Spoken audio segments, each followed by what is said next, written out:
Good morning students, welcome back. Hope you will be fine and healthy.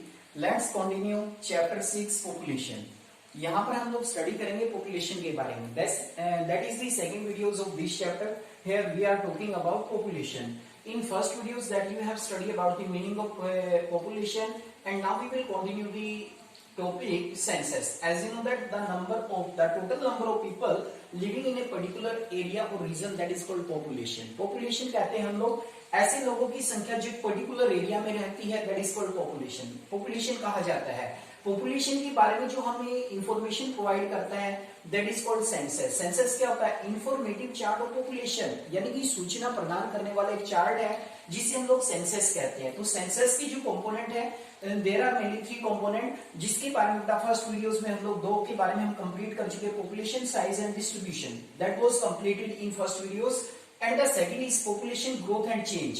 Population growth और change भी हम complete कर चुके हैं, जिसमें हमने स्टडी किया था birth rate, death rate and migration. Birth rate के बारे में रहा, डेथ रेट के बारे में रहा, माइग्रेशन के बारे में रहा. ये 3 फैक्टर ऐसे हैं that have to be affected population growth and change. Birth rate, death rate and migration. There are mainly 2 types of migration, internal, external, that we have to be completed in last videos. Now we will continue characteristics and quality of population. यानी कि जो जनसंख्या होती है, जनसंख्या की जो quality होती है या जो विशेषताएं होती हैं, वो कौन कौन से फैक्टर हैं जिस पर डिपेंड करती है. This is the last topic. Here we are talking about characteristics and qualities of population. Here we are studying in detail which are the factors that make population quality and that have to be the main characteristics of a population of a country. So here we are talking about the first age composition. आयु संरचना कहते हैं इसको हम लोग. As composition कहा जाता है. एज कंपोजिशन में हमने क्या किया? इंडिया की अगर हम पॉपुलेशन की बात करें, we have to be make 3 category. तो हमने एज के अकॉर्डिंग, आप लोग जानते हैं डिफरेंट एज ग्रुप के लोग रहते हैं हमारे यहाँ पर, हमारे देश में. तो अलग अलग हमने क्या किया? कैटेगरी बना दी एज कंपोजिशन के आधार पर. There are many 3 categories. Children below 15 year, यानी कि जो 15 साल से कम है वो चिल्ड्रन आ जाते हैं इसमें.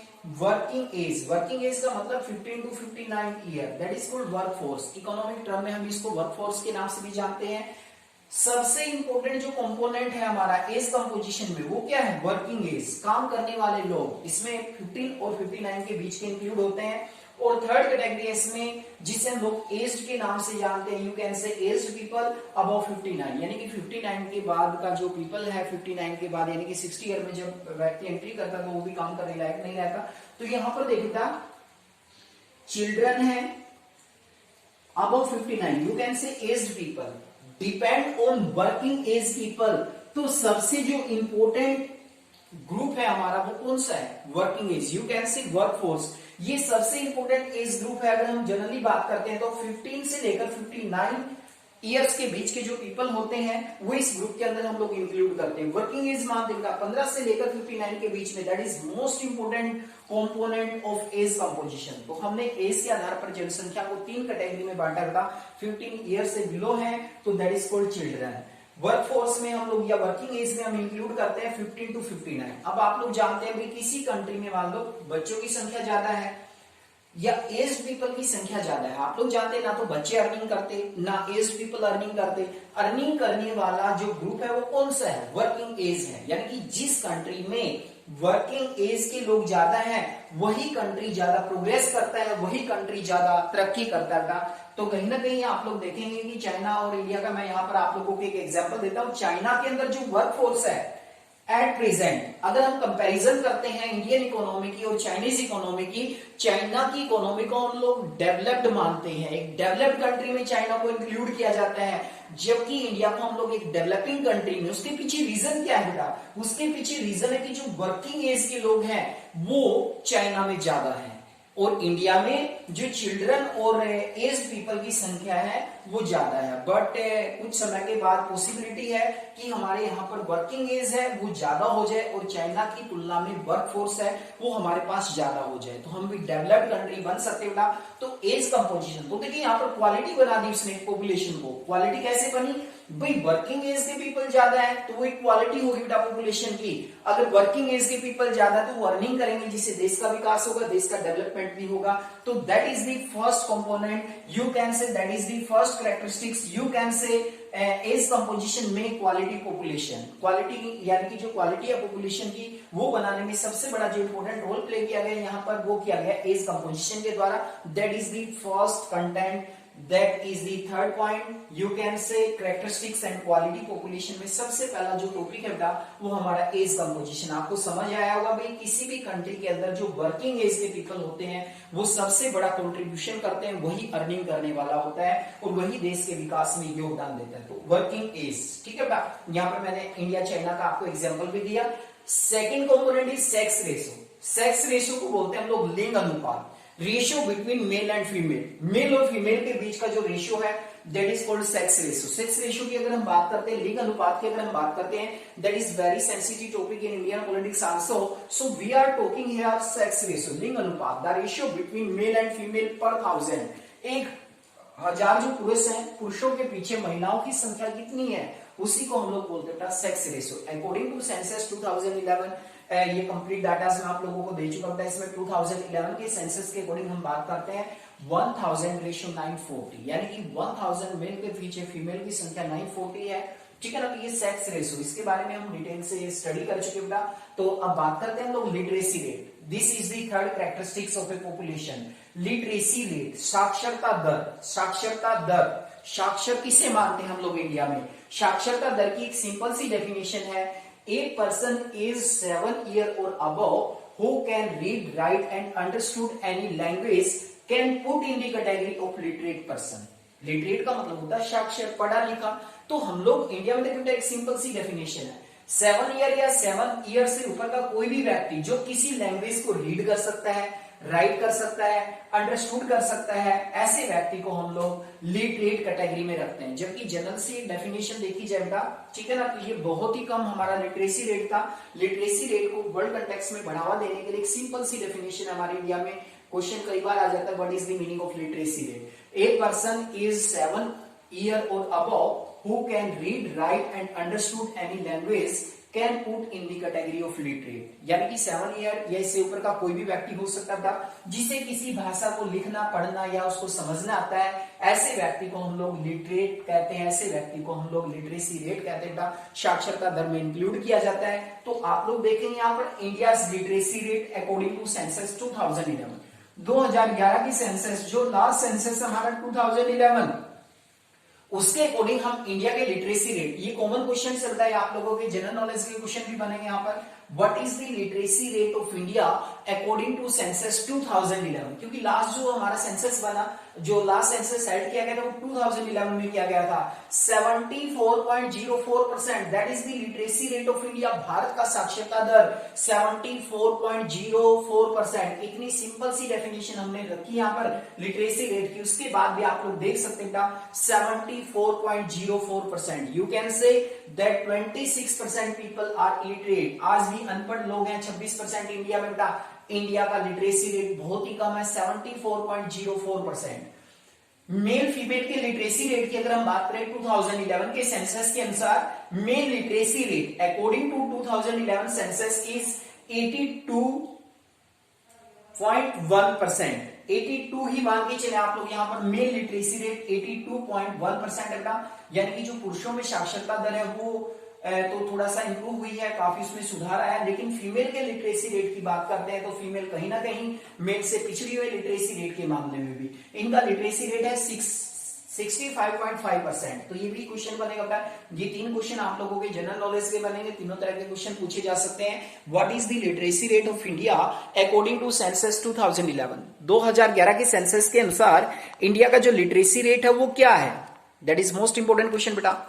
उसके बाद क्वेश्चन बनता है अपना सेकंड क्वेश्चन जो बनेगा यहां पर, what is the literacy rate of male in India according to 2011 census. भाई 2011 के सेंसस के अनुसार इंडिया में जो मेल का लिटरेसी रेट है वो क्या है? मेल का भी पूछ सकते हैं आप लोगों से। और थर्ड क्वेश्चन बनेगा बेटा, what is the literacy rate of India, female literacy rate of India according to census 2011, यानी कि जो सेंसस 2011 है उसके अनुसार इंडिया के अंदर जो फीमेल है, फीमेल का जो लिटरेसी रेट है वो क्या है बेटा। तो 3 के 3 क्वेश्चन हमारे यहाँ पर मोस्ट इंपोर्टेंट रहेंगे आप लोगों के लिए। पहला यहाँ पर लिटरेसी रेट क्या है, लिटरेसी रेट की डेफिनेशन भी आ सकती है बेटा। उसके बाद इंडिया का लिटरेसी रेट क्या है according to 2011 census, male literacy rate क्या है, फीमेल लिटरेसी रेट क्या है। आप लोग जानते हैं कि लिटरेसी रेट का बहुत बड़ा योगदान होता है एक पॉपुलेशन को क्वालिटी बनाने में, क्वालिटी को इंप्रूव करने में। कहीं ना कहीं एक कंट्री, जिस कंट्री के अंदर ज्यादातर लोग लिटरेट होते हैं बेटा, कहीं ना कहीं वो कंट्री काफी डेवलप होता है, वो कंट्री काफी तरक्की करता है, काफी प्रोग्रेस करता है। लेकिन यदि अनपढ़ लोगों की संख्या ज्यादा है तो वो कंट्री पिछड़ा रहेगा। तो किसी भी कंट्री की पॉपुलेशन की जो कैरेक्टरिस्टिक्स है बेटा, वो लिटरेसी रेट के ऊपर भी डिपेंड करती है। भाई लिटरेसी रेट अच्छा है तो पॉपुलेशन की क्वालिटी भी अच्छी हम लोग मानेंगे, लिटरेसी रेट अच्छा नहीं है तो पॉपुलेशन की क्वालिटी भी अच्छी नहीं मानी जाती बेटा। तो that is the third factor that have to be affected the quality, और you can say that is the characteristics of our population. The fourth is occupational structure. Occupational structure बोलते हैं बेटा व्यावसायिक संरचना को, व्यावसायिक जो ढांचा है हमारा। As you know that according to our economy we have to be divided occupation in 3 sectors. 3 sector है हमारे ऑक्यूपेशनल, अगर हम बात करते हैं इसमें primary sector, secondary sector and tertiary sector. 3 sector है यहाँ पर हमारे। Primary sector most of the people in India are based on primary sector. Agriculture sector इसमें आता है बेटा, इसमें agriculture, animal husbandry, mining. Second is secondary sector. Most of the industries are included in secondary sector, and third is tertiary sector. This is also called service sector. Banking, transport, communication, trade, all of these are included in tertiary sector. तो ये 3 sector बेटा जिस भी country की population, देखिए यहाँ पर most important बात जो समझने के लिए बेटा 3 सेक्टर आप लोग जानते हैं इकोनॉमी के, जिस कंट्री की पॉपुलेशन सबसे ज्यादा प्राइमरी सेक्टर के ऊपर डिपेंड रहती है बेटा, प्राइमरी सेक्टर के ऊपर डिपेंड रहती है, उस कंट्री की प्रोग्रेस कम होती है। वो कंट्री डेवलपमेंट करेगा लेकिन बहुत ही स्लो ग्रोथ के साथ। जैसे इंडिया की हम एग्जांपल ले बेटा, आज भी हम बात करते हैं तो more than 50% people are depend on agriculture, you can say on primary sector. So our growth rate is not favourable in case of secondary sector और टर्शियरी सेक्टर। अगर हम दोनों सेक्टर की बात करें बेटा, किसी भी कंट्री की पॉपुलेशन यदि सेकेंडरी सेक्टर या टर्शियरी सेक्टर पर ज्यादा डिपेंड करती है तो वो देश के लिए बहुत बड़ा कंट्रीब्यूशन करते हैं। आज के समय में जो सबसे इंपॉर्टेंट सेक्टर है हमारी इकोनॉमी का वो है टर्शियरी सेक्टर, जो सर्विस सेक्टर के नाम से भी जाना जाता है, बैंकिंग, ट्रांसपोर्ट, कम्युनिकेशन। आज के समय में जो हमारी कंट्री का जीडीपी है, अकेला जो टर्शियरी सेक्टर बेटा वो 60% कॉन्ट्रीब्यूशन करता है, 60% कंट्रीब्यूशन करता है अकेला 60%, और दोनों सेक्टर को मिलाओगे तो दोनों सेक्टर का जो कंट्रीब्यूशन है वो मात्र कितना है 40%, जिसमें से 25% है हमारे सेकेंडरी सेक्टर का और 15% के आसपास है लगभग प्राइमरी सेक्टर का। तो आप लोग देख सकते हैं बेटा जो प्राइमरी सेक्टर है कहीं ना कहीं पिछड़ा हुआ सेक्टर है। तो किसी भी कंट्री की पॉपुलेशन ये देखा जाएगा कि किस व्यवसाय में सबसे ज्यादा लगी हुई है।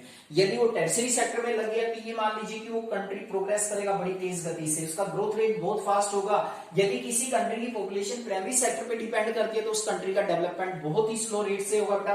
तो ये था हमारा fourth factor that have to be affect the quality of population. The fifth is health. Health आप लोग जानते हैं स्वास्थ्य। डेथ रेट की हम बात करें बेटा, डेथ रेट डिक्लाइन हुआ है हमारे यहाँ पर। लाइफ एक्सपेंडेंसी की हम बात करते हैं, लाइफ एक्सपेंडेंसी का मतलब होता है जीवन प्रत्याशा, यानी कि डेफिनेशन में यहाँ पे बताऊं तो लाइफ एक्सपेंडेंसी का मीनिंग होता है बेटा an average life of a person, एक व्यक्ति की जो एवरेज लाइफ होती है दैट इज फॉर लाइफ एक्सपेंडेंसी। 1951 में देखिए मोस्ट इंपोर्टेंट चीज है बेटा एनटीएससी स्टूडेंट्स के लिए, 1951 में हमारी जो लाइफ एक्सपेंडेंसी थी वो कितनी थी 36.7 ईयर, यू कैन से 37 ईयर थी बेटा। 37 ईयर थी मात्र एक व्यक्ति की एवरेज लाइफ, 37 ईयर। हमने इसको इंप्रूव किया, हेल्थ फैसिलिटीज को इंप्रूव किया, तो हमारी जो लाइफ एक्सपेक्टेंसी अगर हम 2011 सेंसस की बात करते हैं तो इट में बी 69.9 ईयर। तो 69.9 ईयर लगभग आप लोग मान के चले कि 70 ईयर के आसपास हमारी लाइफ एक्सपेक्टेंसी रही है बेटा 2011 के अनुसार। तो ये फैक्टर है हमारा फिफ्थ हेल्थ। आप लोग जानते हैं कि जिस देश में हेल्थ इज वेल्थ, स्वास्थ्य सबसे बड़ा धन होता है, और जिस भी कंट्री की पॉपुलेशन हेल्दी रहेगी वो पॉपुलेशन बहुत ज्यादा प्रोग्रेस करेगी। आप लोग जानते हैं कि बहुत सारा पैसा कंट्री का हेल्थ केयर में लगाया जाता है। यदि कंट्री की पॉपुलेशन हेल्दी है तो वो कंट्री बहुत तेज गति से तरक्की करेगा और वो एक पॉपुलेशन की क्वालिटी को भी डिसाइड करेगा। अब इसमें एडोलसेंस पॉपुलेशन, जो एडोलसेंस होते हैं, एडोलसेंस कौन होते हैं, इसमें एज ग्रुप एक हमारा 10 to 19 ईयर, यानी कि 10 से 19 साल के बीच में हमको हम एडोलसेंस की कैटेगरी में रखते हैं। अगर इंडिया की टोटल पॉपुलेशन की बात करें, इनका जो contribution of the 1/5 India total population, यानी कि इंडिया की टोटल पॉपुलेशन में 1/5 जो पॉपुलेशन है वो किसकी, अडल्ट की है। तो अडल्ट का सबसे बड़ा रोल होता है, कहीं ना कहीं हम बात करें, ठीक है ना, बहुत बड़ा योगदान होता है कहीं ना कहीं। जो अडल्ट पॉपुलेशन है यही हमारे लिए एक आने वाले समय में एक अच्छी पॉपुलेशन बने, एक अच्छा इनको शिक्षा एजुकेशन दी जाए, इनकी न्यूट्रिशन का ध्यान रखा जाए। तो हर तरीके से एडोलसेंस पॉपुलेशन हमारे लिए इंपॉर्टेंट फैक्टर होती है बेटा। जो पॉपुलेशन की एक मेन विशेषता हम लोग कह सकते हैं, या क्वालिटी बनाने में पॉपुलेशन को एक बहुत बड़ा रोल प्ले करती है। ये था बेटा हमारा third topic, characteristics and the quality of population. The next topic is and the last topic is national population policy. Short में इसको हम लोग एनपीपी के नाम से जानते हैं। पहला क्वेश्चन यही है, when did national population policy formulated in India? In 2000, completely 2000 में population policy formulated की गई थी। According to this population policy, there are mainly some objective like that free and compulsory education. यहाँ पर देखिए बेटा free and compulsory education, कहीं ना कहीं आप लोग जानते हैं कि निःशुल्क और अनिवार्य शिक्षा प्रोवाइड करना बिलो 14 ईयर्स एज चिल्ड्रन, यानी कि 14 साल से कम एज के जो बच्चे हैं उनको निःशुल्क अनिवार्य शिक्षा प्रोवाइड करना। डेथ रेट बिलो 30 पर 1000, यानी कि 1000 जो बच्चों डेथ रेट होती है उससे 30 से कम करना, 30 से ज्यादा डेथ रेट उसको 30 से कम करना। फैमिली वेलफेयर स्कीम्स, इस तरह के जो कार्यक्रम है वो हमारी नेशनल पॉपुलेशन पॉलिसी के द्वारा चलाए गए बेटा, जो 2000 में इंप्लीमेंट की गई थी। These are the basic concept of population that you have to be studied here.